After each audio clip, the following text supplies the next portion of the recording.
नमस्कार, मैं विक्रम और आप देख रहे हैं जर्नलिस्ट यूपी लाइव न्यूज।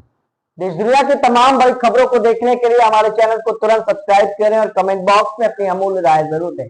आइए आपको दिखाते हैं इस वक्त की सबसे बड़ी खबर। समाजवादी पार्टी के धरोहरा सांसद आनंद भदौरिया आम बजट पर जमकर बरसे, गिना डाली कई खामियां।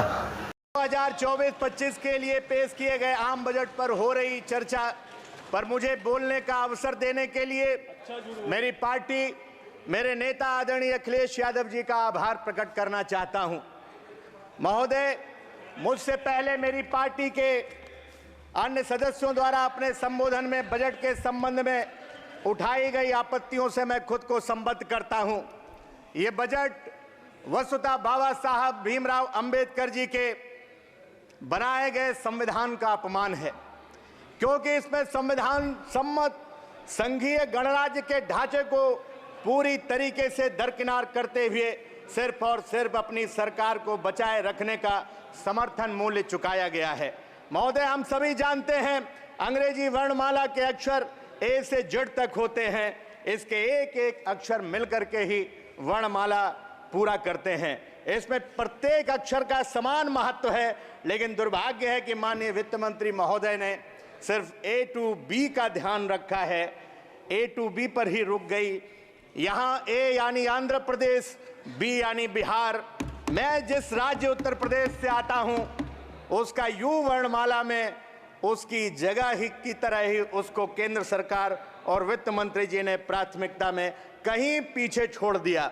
मैं उत्तर प्रदेश की जो डबल इंजन की सरकार की बड़ी बड़ी बातें बीजेपी के उत्तर प्रदेश के लोग करते थे, मैं पूछना चाहता हूं कि आबादी के लिहाज से सबसे बड़े राज्य को क्या वित्तीय विशेष पैकेज मिलना चाहिए या नहीं मिलना चाहिए?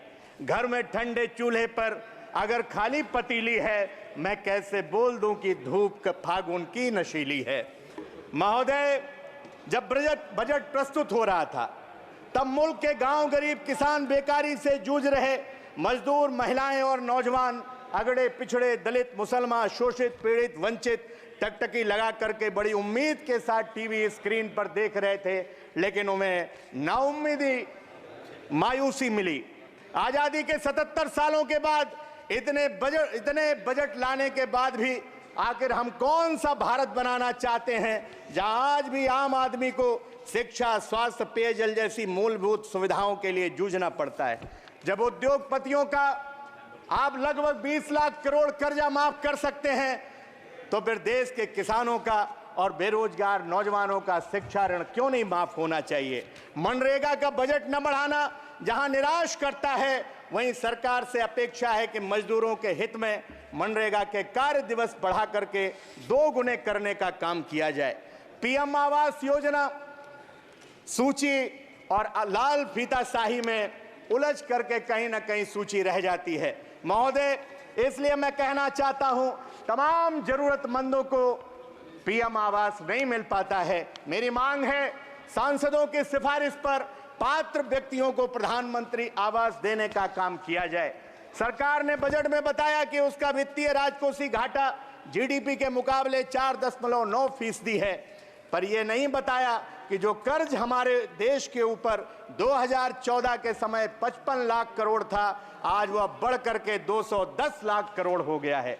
नौनिहाल बच्चे इस बजट में आज भी समावेशी और विकसित होने की परिभाषा में सम्मिलित होने की प्रतीक्षा में हैं। दिव्यांग विद्यार्थियों का भी बजट कम कर दिया गया है। अंत में मान्यवर, मैं आखिरी बात कह करके अपनी बात को समाप्त करता हूं।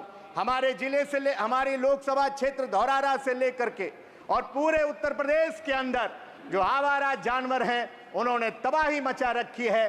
किसान दिन रात अपने खेत पर रहने को मजबूर हो रहा है। आवारा पशु लोगों की जान ले रहे हैं। उनको मुआवजा देने की मैं मांग करता हूं, कम से कम 10 लाख रुपए। और माननीय प्रधानमंत्री जी उत्तर प्रदेश के चुनाव में आपके भी क्षेत्र में घोषणा करके आए थे कि आवारा पशुओं की जिम्मेदारी मेरी है, लेकिन मैं माननीय प्रधानमंत्री जी का वो वादा याद दिलाते हुए इस विकट समस्या से मुक्ति दिलाने के लिए, अस्थायी योजना बनाने के लिए एक विशेष पैकेज की मांग करता हूं। आपने समय दिया, आपका बहुत बहुत धन्यवाद। जय हिंद, जय समाजवाद। नेताजी। रहे। जय भीम। अखिलेश यादव जिंदाबाद। धन्यवाद।